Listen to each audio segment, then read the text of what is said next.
In a sun-scorched village cradled by endless golden savannas and whispering acacia groves, where the earth pulsed with the heartbeat of ancient spirits, lived three siblings, brothers Zuri and Tano, whose eyes burned with an unquenchable thirst for wealth, and their younger sister, Nia, whose voice wove melodies that seemed to summon life from the barren soil.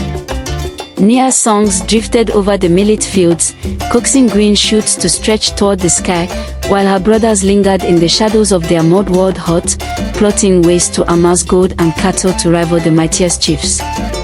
Their hearts, once warm with kinship, had hardened into sharp-edged greed, blind to the light of Nia's gentle spirit. One twilight, as the sky bled a deep, ominous scarlet, a stranger slipped into the village like a wisp of smoke curling through the dusk. His cloak shimmered with an unnatural sheen, as if woven from moonlight and shadow, and the sack slung over his shoulder clinked with the seductive promise of untold riches. His presence stirred the air, making the village dogs whimper and slink away. "I seek a bride," he rasped, his voice grinding like stones in a dry riverbed, "one pure of heart, to join me in my distant realm. In return, I offer wealth to bury your struggles and drown your fears in gold." Zuri and Tano, lounging near the marketplace, felt their pulses quicken, greed coiling like a serpent in their chest. "Nia," Zuri whispered, his voice sharp as a flint blade. "She's the one he seeks."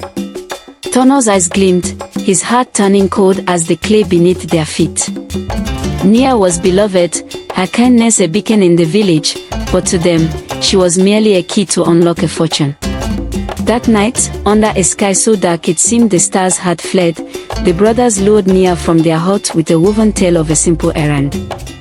"Just a quick task, sister," Tano said, his smile tight. Nia, trusting as the dawn, followed, her woven shawl trailing behind her like a sigh, its colors catching the faint glow of firelight. At the village edge, where the grasses hissed secrets to the wind, the stranger waited, his eyes glinting like embers in the gloom. Without a word, he handed over 4 sacks, each so heavy the brothers staggered under their weight. Gold coins spilled into their trembling hands, cold and gleaming, while jewels sparkled like fragments of a shattered sky. Nia's smile faltered, her intuition prickling with betrayal, but before she could speak, the stranger's hand clamped around her wrist, his grip like iron. "Come," he growled, and the air grew thick with an icy, unnatural mist. Nia's faint cry pierced the night, then vanished, swallowed by the darkness as she was spirited away. The brothers stumbled back to their hut, their laughter jagged and feverish as they tore open the sacks. Gold piled high, glinting like a predator's eyes, jewels cast prisms of light across the dirt floor. They dreamed aloud of palaces, feasts, and power, their voices drunk with greed. But as dawn broke, painting the savannah in hues of amber, a shadow crept over their triumph. The gold began to hum, a low, sinister drone that crowed beneath their skin, like the buzz of 1,000 unseen insects. Tano brushed it off, counting coins with fevered hands, but Zuri's fingers trembled as he touched the metal. "It's nothing," he muttered, his voice thin as a reed, though fear gnawed at his bones. Weeks passed, and the village began to wither. Nia's fields, once vibrant with her care, drooped and yellowed, as if the earth itself mourned her absence. The brothers, now draped in silks and strutting like lords, ignored the signs, their hut a shrine to their wealth. But the humming grew louder, seeping into their dreams, twisting their sleep into nightmares.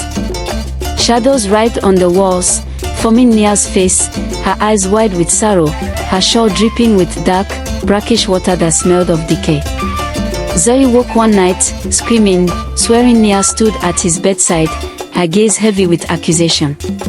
Tano scoffed, but his own sleep was haunted by whispers that slithered through the dark. "You sold her. You betrayed her."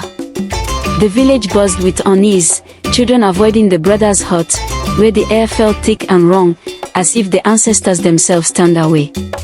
The elders gathered at the sacred grove, where the acacia stood like sentinels and the spirits of the past lingered in the rustling leaves. Elder Sano, her staff carved with runes older than the village, spoke in a voice like rolling thunder. "You have angered the spirits," she warned, her eyes piercing Zuri and Tano like spears. That stranger was no man but a spirit of greed, a trickster from the Shadowlands. You traded Nia for a curse, and now it festers. Zuri's laugh was hollow, a desperate sound, but Tano's face drained of color, his hands clutching the air as the humming became a relentless roar, even in daylight. The gold pulsed like a living heart, its glow now sickly, unnatural. Desperate to escape the curse, the brothers tried to purge the riches. They hauled the sacks to the river, hurling gold and jewels into the murky depths, watching them sink with a prayer for relief. But by morning, the wealth was back, piled neatly at their door, the coins now stained with crimson streaks that reeked of blood. The jewels whispered Nia's name, their voices sharp and accusing, like knives in the dark. Panic clawed at their throats. "We must find her," Tano said, his voice cracking like dry wood. Zuri, haunted by visions of Nia's tearful eyes, nodded, his heart heavy with a guilt he could no longer deny. They followed whispered rumors of the stranger's trail, leading to a forbidden forest, a labyrinth of twisted vines and suffocating mist where no villager dared tread. The forest devoured sound, their calls for Nia fading into an eerie, oppressive silence. Thorns tore at their silks, and the air grew heavy, as if the trees themselves watched with malevolent eyes. Shadows moved in the mist, fleeting shapes that vanished when looked upon. Zuri's breath hitched, his mind conjuring Nia's face in every flicker. Tano clutched his dagger, his bravado crumbling. At the forest heart, they found a clearing where the stranger stood, his cloak a writhing mass of shadows that seemed to drink the light. Nia was there, pale and frail, bound by shimmering cords that pulsed like living veins, their glow casting her face in an unearthly pallor. "You sold her for greed," the stranger snarled, his voice shaking the earth like a drum. The cords tightened, and Nia gasped, her eyes meeting her brother's, not with hatred, but a sorrow so deep it cut deeper than any blade. "Why?" she whispered, her voice a fragile thread that unraveled their hearts. Zuri fell to his knees, tears streaming as he begged forgiveness, his voice raw with anguish. The stranger's laugh was like splintering bone, sharp and cruel.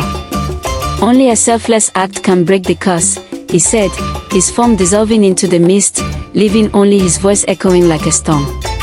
Tano, sobbing, remembered Nia's songs, a kindness that once warmed their home, now a distant memory buried under their greed.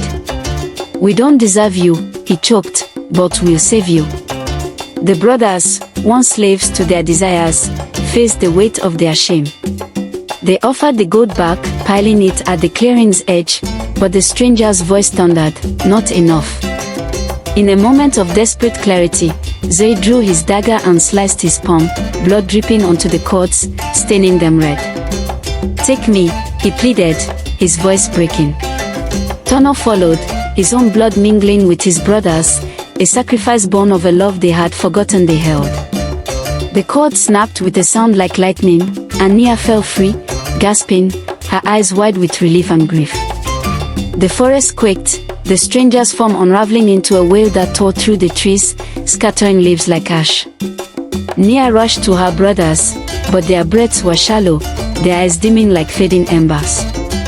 "We are sorry," Zuri whispered, his voice barely a breeze. "Live well, Nia," Tano murmured, a faint smile flickering on his lips.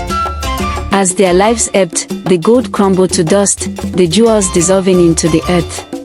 The forest grew still, the mist lifting to reveal a sky pierced with stars. Nia staggered back to the village, her heart heavy with loss but her spirit unbroken.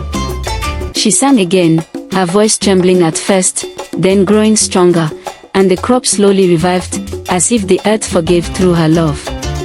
The village never forgot Zuri and Tano, whose greed led to ruin but whose final act of love redeemed them. On quiet nights, when the wind stirred the acacias, some swore they heard two voices, faint and mournful, calling Nia's name, forever bound to the land they betrayed, their sorrow a whisper in the eternal savannah.